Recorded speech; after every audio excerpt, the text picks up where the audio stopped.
यीशु मसीह ने कैसे महान आदेश को प्रभु यीशु मसीह ने अपने जीवन काल में कैसे उसने उन्हें पूरा किया, वो बात हम इन आयतों के अंदर से हमने देखा कि वो नगर नगर और गांव गांव में भी सुसमाचार यीशु मसीह सुनाता था और लोगों को चंगा करता था। दूसरी बात, महान आदेश को प्रेरितों ने कैसे पूरा किया। जो प्रेरित जो थे, उन प्रेरितों ने महान आदेश को कैसे पूरा किया। तो हम प्रेरितों के काम की पुस्तक उसमें 14वें अध्याय को 21 से लेकर 24 तक जब हम पढ़ते हैं, ठीक है, बाइबल को खोलेंगे और इन बातों की ओर हम ध्यान देंगे कि महान आदेश को उन प्रेरितों ने कैसे पूरा किया। तो पहले काम 14वें अध्याय 21 वचन से पढ़िए। वे उस नगर के लोगों को सुसमाचार सुनाकर और बहुत से चेले बनाकर। हाँ, देखिए इन बातों को जब देखते हैं कि यीशु मसीह के चेलों ने, प्रेरितों ने भी इस प्रकार से किया कि वे उस नगर के लोगों को सुसमाचार सुनाकर, ठीक है, उसके बाद क्या लिखा है, दूसरा और इकोनियम और अंत, ठीक है, उससे पहले क्या है, उससे पहले शब्द है क्या बनाते थे वे लोग, चेले बनाते थे, शिष्यों को बनाते थे। देखिए उन्होंने कैसे महान पूरा किया। पहले वे उस नगर के लोगों को सुसमाचार प्रचार करते थे, शिष्य बनाते थे। उसके बाद क्या करते थे, शिष्यों के मनों को स्थिर करते थे। आप जब उसमें पढ़ेंगे इन आयतों को, तो शिष्यों के मनों को वे स्थिर करते थे और स्थिर करने के लिए वे इस प्रकार से उपदेश देते थे कि हमें बड़े क्लेश उठाकर परमेश्वर के राज्य में जाना होगा या तो प्रवेश करना होगा।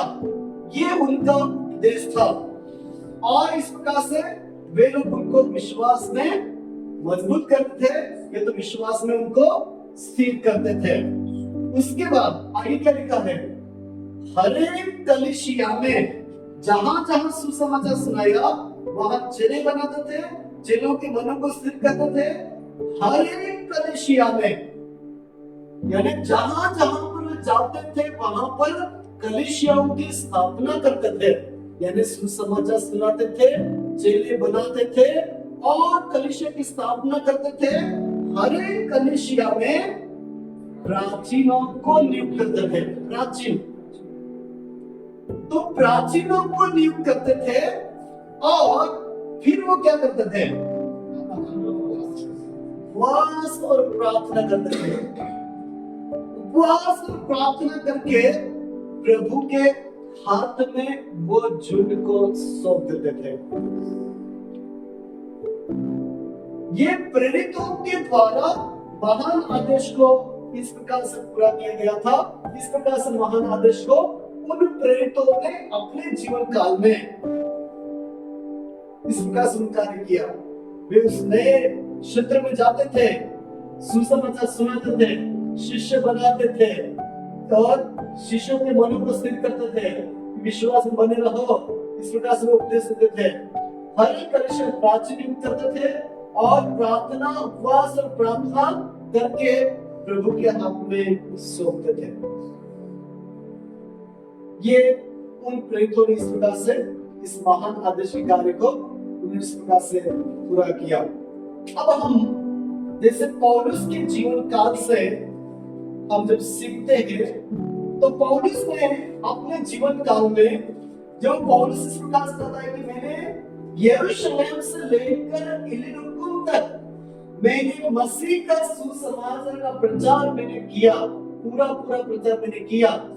तो ये यरूशलेम से लेकर इल्लुरिकुम तक लगभग 2800 किलोमीटर पौलुस ने यात्रा करके उसने 12 से 15 सालों के बीच में, उन्होंने इतने सालों में लगभग 12 से लेकर 15 साल गिन सकते हैं, इतने साल में पौलुस ने सुसमाचार का प्रचार अपने जीवन काल में किया। लगभग 2.5 करोड़ लोगों को सुसमाचार उसने सुना दिया था। तो ये काम पौलुस के द्वारा हो सकता है, तो हमारे द्वारा क्यों नहीं? ये पौलुस एक इंसान था, पौलुस के द्वारा ये काम हो पाया है, तो जरूर हम सबके द्वारा ये काम हो सकता है। ठीक है, तो इस प्रकार से पौलुस ने भी अपने जीवन काल में इस प्रकार से इस कार्य को उन्होंने किया। तो हमने ये बात सीखा है कि 12 से लेकर 15 सालों में पौलुस ने काम किया है, तो हमारे द्वारा क्यों नहीं हो पाएगा? जरूर होगा। 2.5 करोड़ लोगों को उसने सुसमाचार प्रचार किया, तो आज यदि हम भी इस प्रकार से ठानेंगे और हमारे द्वारा भी ये काम इस प्रकार से होगा, तो हमें ऐसे ही इन काम को पूरा करने के लिए प्रभु ने हम सबको बुलाया गया है, ताकि हम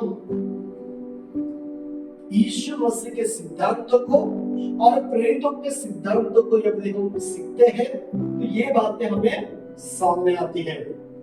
हम एक उदाहरण हम देखेंगे। ये एक इकाई है, ये इकाई का उदाहरण हम लोग सीखते हैं।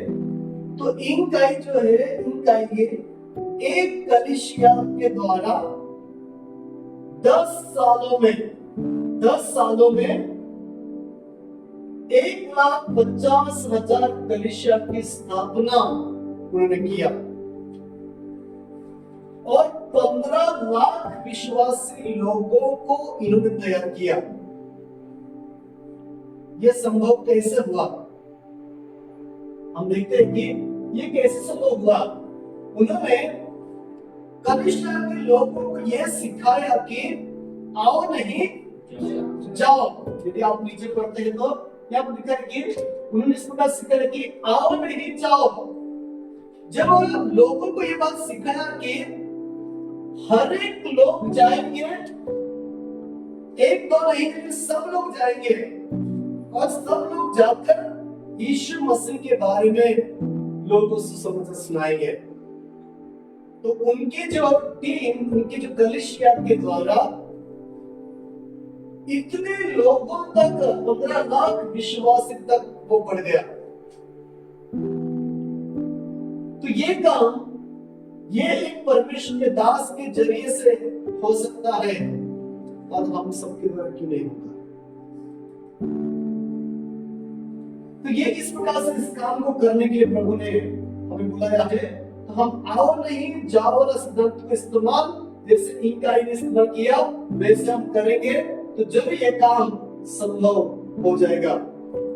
जैसे कि हम आगे कुछ इस प्रकार से उदाहरण को देखते हैं। एक संतरे में कितने बीज होते हैं? क्या आपने गिना है? एक संतरे का जो फल है उसमें कितने बीज होते होंगे? ठीक है, हम केवल खाने के लिए लगे हुए थे, गिना नहीं, है ना?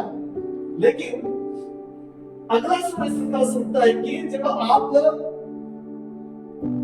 जो भी संतरे 10, 8, 7 जो भी आप गिनेंगे, ठीक है, लेकिन अगला सवाल इस प्रकार होता है कि एक संतरे के बीज में कितने संतरे होते हैं? सवाल ध्यान से सुनना प्लीज। एक संतरे के बीज में कितने संतरे होते हैं? बहुत, गिन नहीं सकते। एक बीज में कितने सारे संतरे हैं?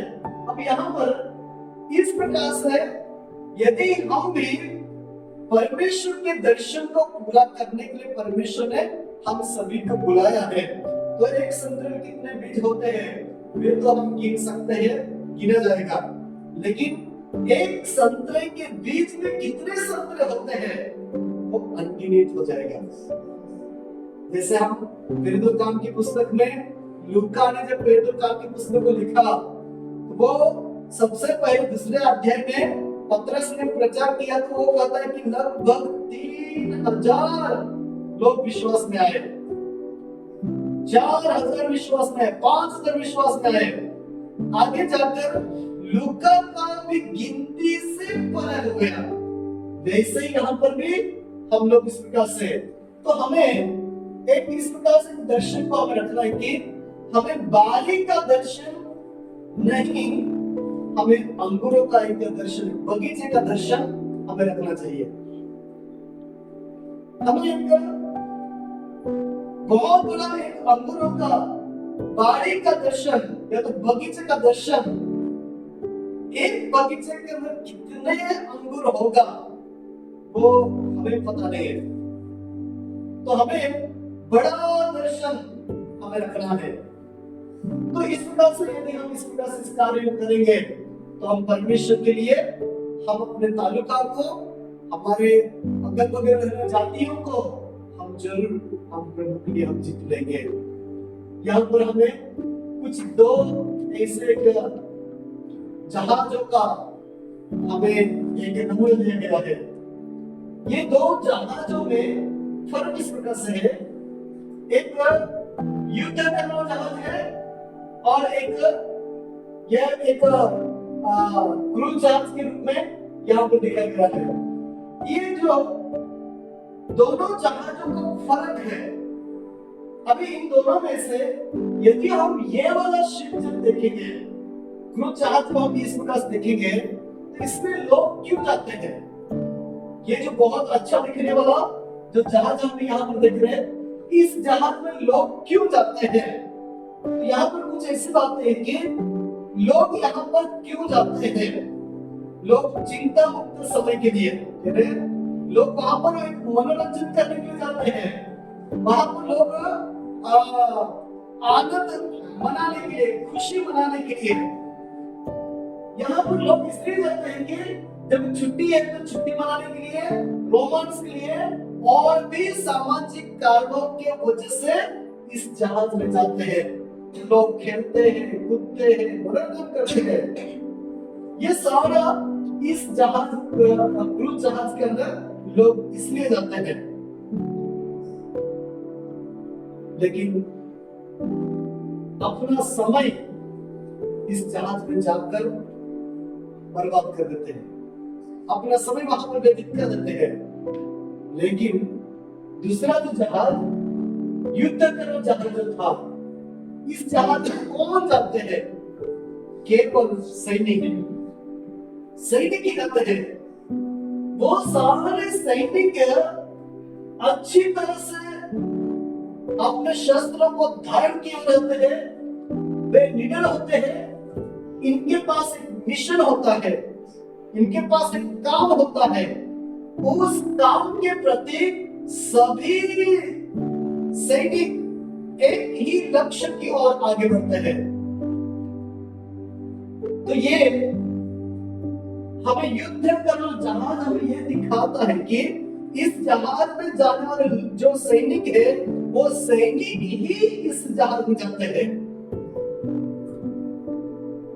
तो ये दोनों जहाजों में से हमारी कलीसिया किस प्रकार की जहाज की कलीसिया है? क्या हमारी कलीसिया युद्ध करने वाले जहाज के समान है, जो परमेश्वर के दर्शन रखने वाली कलीसिया? जैसे जहाज में, युद्ध का जहाज में केवल सैनिक जाते हैं और उन सैनिकों के पास एक लक्ष्य होता है, एक उद्देश्य होता है। उस उद्देश्य को पूरा करने के लिए सारे सैनिक मिलकर एक ही लक्ष्य को पूरा करते हैं, अपने देश के लिए, अपने मालिक के लिए इस काम को करते हैं। तो हमें भी परमेश्वर का दर्शन है, उस दर्शन को पूरा करने के लिए एक युद्ध करने जहाज के समान हमारी कलीसिया होगी, तो हम प्रभु के लिए लोगों को हम प्रभु में लेकर आएंगे। जैसे इफिसियों के पत्र 6वें अध्याय में वहां पर पौलुस इस प्रकार से कहता है 6वें अध्याय में कि तुम परमेश्वर के सारे हथियारों को बांध लो। तो हमारी कलीसिया किस प्रकार की कलीसिया है? यदि हमारी कलीसिया क्रूज जहाज के समान यदि है, तो हमने सीखा इस जहाज में लोग जाते हैं, लेकिन इनके पास कोई लक्ष्य नहीं है, कोई लक्ष्य नहीं है। तो लक्ष्य नहीं है, तो हमने ये बात सीखा है कि जहां दर्शन की बात नहीं होती है वहां लोग निरंकुश होते हैं। तो हमारी कलीसिया इस जहाज के समान, क्रूज जहाज के समान नहीं, लेकिन हमारी कलीसिया एक युद्ध का जहाज के समान होना चाहिए। यदि हम ये जहाज के समान हमारी कलीसिया है, दिखने के लिए सुंदर लगता है, लेकिन एक लक्ष्यहीन जैसे कलीसिया है, तो हमारी कलीसिया इस जहाज के समान नहीं बनाना है। हमें उस युद्ध करने वाले जहाज यानी परमेश्वर के सिपाही बनकर, परमेश्वर के आर्मी बनकर, हमें परमेश्वर के लिए जीतने वाले लोग हमें बनना है। परमेश्वर ने हमें बहुत बड़ा एक लक्ष्य हमारे सामने रखा है, बहुत बड़ा एक दर्शन परमेश्वर हमारे सामने रखा है। उस लक्ष्य को पूरा करने के लिए एक सैन्य की तरह हमें काम करना है। यदि हमारी कलीसिया उस प्रकार से होगी तो हम जरूर इनका एक उदाहरण देखा, उस प्रकार से बहुत सारे लोगों को हम प्रभु के लिए हम जीत लेंगे। आज हम सबकी कलीसिया में लोग आते हैं, हमें लोगों को किस प्रकार के लोग बनाना है? केवल मनोरंजन करके, नाच कूद के मनोरंजन करके जाने वाले लोग जैसे नहीं बनना है, लेकिन लोगों को हमें काम सौंपना है, परमेश्वर के दर्शन की बातें करना है, ताकि लोग परमेश्वर के लिए काम करने वाले लोग बन जाए। इसमें हमने इस बात को हमने देखा है कि आखिरी बात हम देखेंगे, आपकी भूमिका, मेरी भूमिका क्या है? आज जो हमने सीखा है, ये बातें परमेश्वर के दर्शन की बातें सीखा, यीशु मसीह ने कैसे मार्गदर्श पूरा किया वो सीखा, प्रेरितों ने मार्गदर्श कैसे पूरा किया वो सीखा। अब यहाँ पर हमें सोचने के लिए हमें सवाल है, मेरी भूमिका क्या है? आज हमने वचन को सीखा है, तो हम सबकी भूमिका क्या होना चाहिए? हमें क्या है? हमें चलना है, हमें सुसमाचार सुनाना है, हमें शिष्य बनाना है, हमें दूसरों को तो ये बात आज के पाठ में सीखने के बाद हमें ये बात लागू करना है कि नहीं, मुझे जाना है, मुझे जाकर सुसमाचार प्रचार करना होगा, मुझे जाकर चेले बनाना होगा और भी लोगों को तैयार करना होगा, प्रोत्साहन करना होगा, ताकि वे भी जाकर इस काम को करने वाले बन जाए। ठीक है, और साथ साथ में आपकी कलीसिया की भूमिका क्या होगी? अभी हमने दो प्रकार का जहाज के बारे में सीखा, तो यहाँ पर आपकी कलीसिया की भूमिका क्या होगी? तो हमारे यहाँ पर इसको कहते हैं कि प्रत्येक विश्वासी को सुसमाचार साझा करने और शिष्य बनाने के लिए तैयार करें। हम अपने चर्च में लोगों को सुसमाचार सुनाने के लिए एक शिष्य बनाने वाले लोग बन जाए। सभी विश्वासियों को महान आदेश सिखाना है, ये कलीसिया की जिम्मेदारी है। और कलीसिया के बिना जगह को पहचान करें और प्रार्थना करें। खाली क्षेत्रों को हम पहचान करें और उनके लिए जगह के लिए हम प्रार्थना करें, और कलीसिया के बिना जातियों की भी पहचान करें। बहुत सारे ऐसे जातियां हैं जिनके बीच में प्रभु की आराधना नहीं होती, ऐसे जातियों को भी हमें ढूंढ निकालना है, ताकि उस जाति में भी परमेश्वर का महिमा किया जाए। और ऐसे भाषाओं के बीच में भी हमें काम करना होगा, ढूंढ निकालना होगा, ताकि उस भाषा में भी परमेश्वर का वचन पहुंच जाए। तो इस प्रकार से हमें ये परमेश्वर के आकार के दर्शन को पूरा करने के लिए परमेश्वर ने हम सभी को रखा गया है। तो इस काम को हमें हमारे जीवन का